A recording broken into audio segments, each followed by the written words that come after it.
What's up, Foundation? What's up, YouTube? Man, it's me, your big partner, Cartoon, the Village Storyteller. Man, I'm back again, man. I'm back. It's story time. It's story time. From what I can see, a lot of y'all like that X-Clan hookup. That come from a deep well right there. I'm gonna tell y'all about it, where it come from and why I was able to elaborate on it so tough. But anyway, let's go to this one right here. You can tell from the title that twins, man. Twins are a wonderful thing, man. I remember when I was young, before I started having kids, I remember I used to always tell myself, man, I wanted some twins. I wanted me two twin little girls. I wanted that they was gonna be the prettiest thing in South Central, man. Let me tell it, And I had always wanted that, man. I was always fascinated over twins. You know what I'm saying? Especially when they were identical. So and so when you have like the boy and girl twins, I was like, okay, they twins, but they're a little bit different than identical same sex twins, So this is a story, man, about twins, two twins. But now on this one, like I say, they weren't identical same set twins. They were boy and girl twins. They raised up on the east side in South Central LA. And that wind blowing on my head. But anyway, you know what I'm saying? They come up on the east side of South Central in LA. And of course, as usual, they were gang related. You know what I'm saying? They were from a set. And they was about that life, man. They was both 22 years old. And they came from a good family though. Both of them had, you know what I'm saying? Both of them, yeah. But they mom and daddy stayed in the house with them. Mama had a good job. Daddy had a real good job. And you know what I'm saying? They really didn't have to be a part of the life that they was living. But because they come up in that environment, they were a part of it. You know what I'm saying? It's just like the title of my book, A Product of My Environment, So anyway,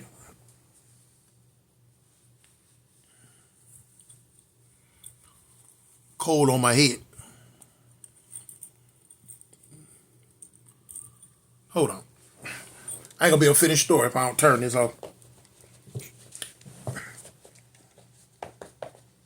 Oh, man.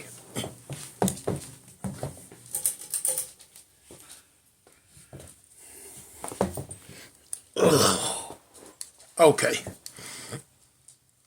Yeah. But anyway, so with them coming up in that environment, they did what, 9 times out of 10, most youngsters don't do in LA at that time. It's part of, a rite of passage. They join the set.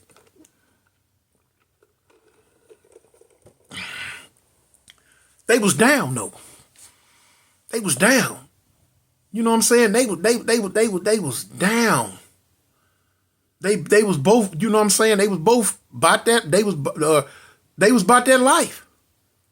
They was about that life, man.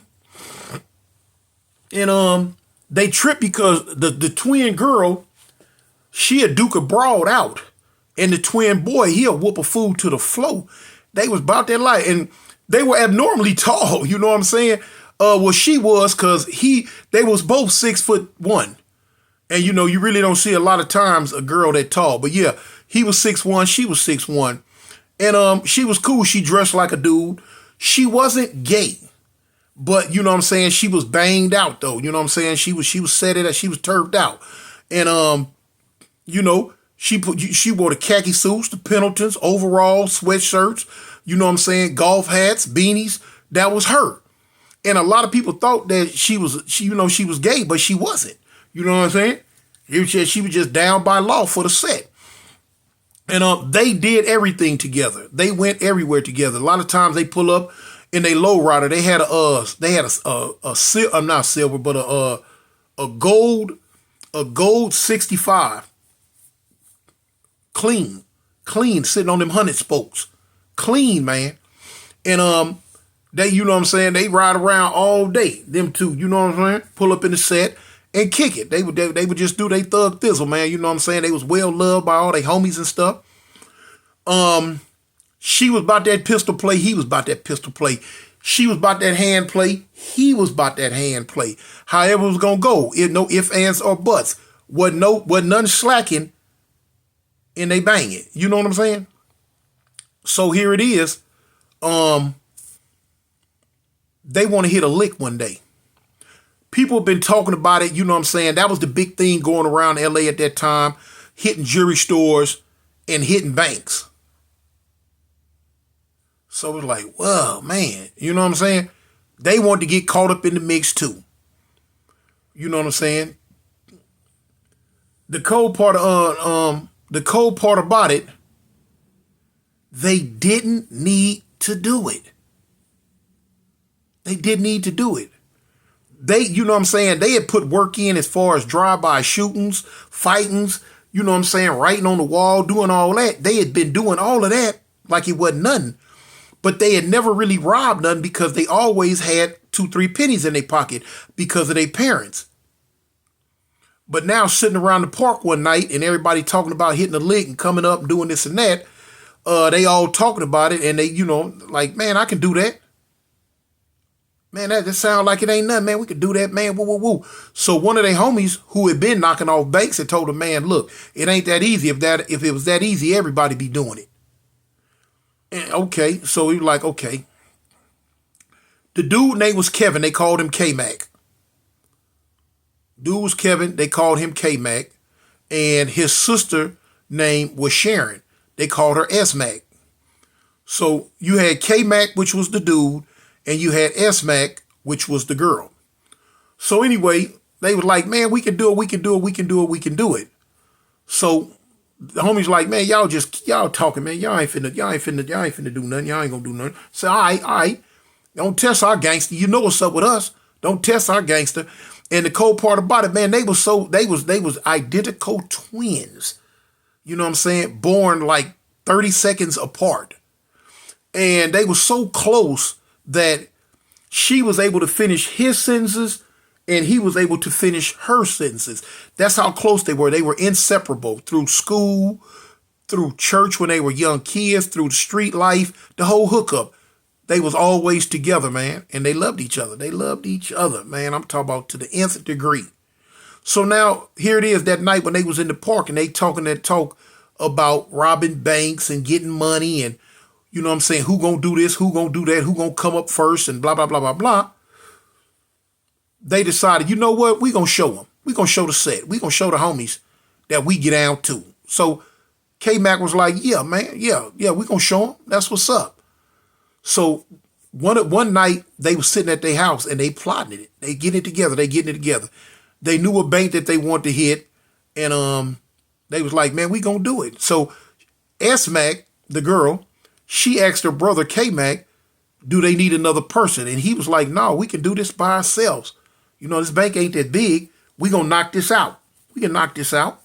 So she was like, all right, well, bet, homie. You know what I'm saying? I'm down. That's what's up. So now the big day came. They both, you know what I'm saying, had 9mm. And they got out the car. They had, clothes on. The mask that they had were the cut off sleeves of a t-shirt. You know, you could pull that over your head and let it wrap around your neck. It looked like an ornament. It looked like a fashion statement. But at any given time, you could just pull it up. Now you got a mask, So that's what they had. So when they eased in like late in the day, like about 3 o'clock in the day, the bank usually closed at 4.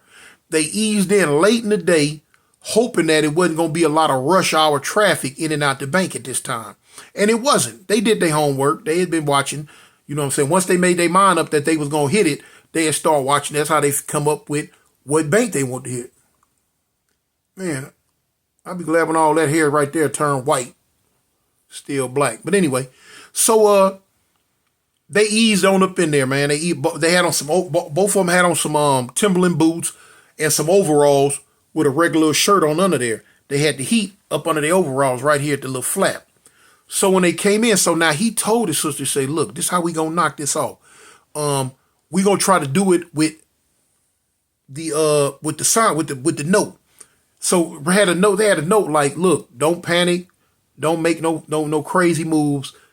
Put the money in this bag, or I'ma shoot you.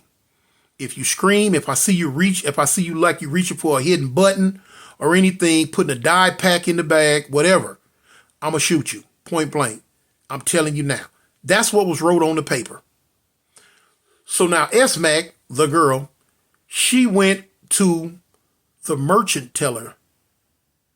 Because now that's where she had heard doing their homework. That's where she heard the majority of money was, at the merchant teller.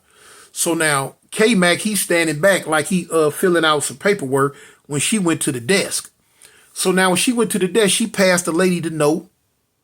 And the lady read the note and her eyes got real big. Like, oh. And so S-Mac told her, like, look, hey, don't do it. Don't make a scene. There's no need for you to act crazy about some money that don't belong to you, that you gonna get back, that the bank gonna get back. You know what I'm saying? It's not gonna alter your paycheck, none of that. Don't do this. Stop, don't play Captain Hero. Let me get this little bit. So the lady was a little nervous. She was like, yeah, okay. She's like, okay. Bang. So she putting the money, she pulled open her merchant drawer and she put money in there. So S-Mac reminded her, it's like, look, hey, don't put no dye pack in here. Don't put no dye pack in there. Cause if you do, I promise I'll make you pay. So the lady like, okay, I won't do it. Cool. Somehow, some way, the lady is acting so crazy. The security guard standing by the front door, cause he ready to lock the door. So he walking around, he looking. But now when he looked at the merchant tank, bro, with S-Mac standing there, I don't know what tipped him off, what threw him off, what made him feel some type of way. But here he come. Found out later on that the bank got secret stuff that they can do to let people in security or who are in charge know that they being robbed. And so whatever it was, she did it. But now the security guard caught it. So he started coming over there. As he started coming over there, S-Mac turned and looked at him. When S-Mac turned and looked at him, he didn't like how she looked. Or he immediately put his hand on his heat. When he put his hand on his heat, all of a sudden he caught a blow from the side of the head. Bam! K-Mac had socked him. Boom! When K-Mac socked him, it dropped him. When it dropped him, he drew down. Bam! When he drew down on him, everybody started hollering, screaming. So he bust up in the air one time. Boom! He like, look, this a 211. Don't make it a 187. Let us get what we got and we gone. So now, by this time, he got his gun on the guard. The guard like got his hands up like, all right. So he tell S-Mac, he tell her, he like, look, hey, go to each teller, get everything they got. Tell them fill the bag up. So S-Mac running, they filling bags up. So when the bag got nice, he like, that's it, let's go. Unbeknownst to them, the alarm had already been hit. The alarm had been hit. The one time coming. So when they run out the front of the bank, as they get into their car, the one time hit the corner and seen them running down the street. As they jumped in the car, before the police can pull up and block them in, they speed off. Now they in a high speed chase. They going. So S-Mac, she like, oh man, there, shake him, bro, shake him, bro, shake him. He like, I got this. He was good at driving. He whipping that thing. He whipping it. But the thing is, you can't beat that ghetto bird. You can't beat that helicopter. That ghetto bird got you.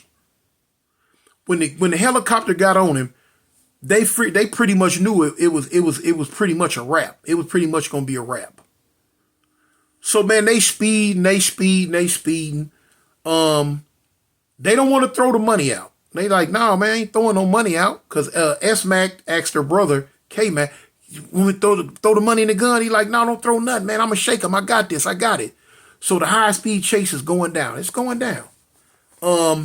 They got head off at the pass, y'all. He got head off at the pass due to the direction that they was going and the streets that they were going down. When the helicopter got on them, when they radioed in, they had it blocked off. They had already threw the spike chains across the street that they was coming down. So when the car come down, boop, boop, boop, boop, boop, boop, the spike chain bust all 4 tires. Man, they riding on 4 flats. They down by law. They down like 4 flat tires, you know. But they went as far as they could till the rubber burnt off. They was trying to make it to the freeway. They could make that. So now they figured, well, let's stay in the residential area. So when we hop out, we could hit some fences. So now when they hopped out, when they bust a corner, they end up hopping out. He told her, split up. You go that way, I'm going to go this way. But now she didn't want to do that. She went the same direction he went. When he hit the fence, she hit the fence. So he like, man, what you doing? She like, I ain't going to leave you. I ain't going to leave you. When the truth be told, she was scared and just didn't want to be apart from him. That twin aspect kicked in. So they run hop fences. They run it through yard. But the ghetto bird, the police helicopter is on them. So, man, when they come out on this street, they couldn't go no further, y'all. They was hemmed in. They was trying to hide, but the loudspeaker on the helicopter, come out. You are surrounded. Come out. So they're like, man, bump it. I'm going to come out. I'm going to come on out.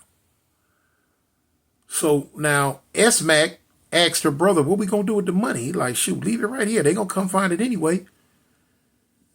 The gun. So he like, dang, I still got that heat on me. She said, I told you, hand it to me when we was in the car and I was going to throw it. You said, don't throw it. He like, boom. So now they got their hands up and they walking out. This was a Pookie move on his part. He should have went on and tried to throw that gun, but he didn't. Oh, man. Well, so as they standing there, right as the police get ready to walk up on them, police drove down from everywhere. Man. Man, for some reason, his sister, S-Mac, decided to try to run. What would make her do something like that? She broke. And they hit her. They hit her with the woo-wop wham. They shot her 4 times, y'all. Boom, boom, boom, boom. And she dropped. When she dropped, her brother hollered, yeah! And he ran to her. And they finna bust on him. They telling him, don't move. What you doing? Where you going? So he got right to his sister, because she didn't make it far. And he picked her up and he cradling her in his arms and he crying. And he like, oh man, no. And he telling his sister, man, don't leave me. See, a lot of people don't know that bond between twins, man. And he telling his sister, don't leave me, please don't leave me. But he knows she finna die. And his sister grabbed him by his shirt when he had his forehead on her chest crying. She grabbed him by his shirt and he looked at her. And she had tears rolling down both sides of her eyes, man. And she was like, brother, I'm scared. She said, brother, I'm scared. He was like, man, don't die. Please don't leave me. By this time, the police, they easing up on him. Police easing up on him. Put your hands up. They walking up on him with that heat. And she whispered, when she took her last breath, she said, brother, I don't want to be by myself. And she closed her eyes. And the way her head fell over, he knew she was dead. That broke his heart. He felt the pain in his chest that he never thought he could ever feel. He immediately lost his mind right then and there, man. And when he looked at his sister, man, in his arms dead, he looked up at the police. And they like, get down on your stomach. He looked at him and he rocking with his sister. He rocking with her. And they coming up on him with the heat. And when he thought about what she said, I don't want to be alone. Man, he laid his sister down, man, and reached back and grabbed that. He hollered, ah! He knew what he was doing. He knew what was finna happen. But he wanted to take some of them with him. He come up dumping. Boom, boom, boom, boom, boom, boom. He didn't hit none, but they laid him flat, y'all. They laid him flat. Boom, boom. He stood up. And when he stood up, they hit him. Boom, boom, boom, boom. Hit him about 9, 10 times, man, and dropped him. Pow. When he dropped, he rolled over once. When he rolled over that one time, he was right by his sister again, man. He was right by his sister. He reached out and he grabbed her hand. He reached out and grabbed her hand. And before he closed his eyes, he said as loud as he could, you know what I'm saying, because he was dying. And he said, sister, you ain't going to be alone. You ain't going to never be alone. And he slumped his head over, man, and he died. Man, that's the horrible, tragic ending, man, of the twins, man.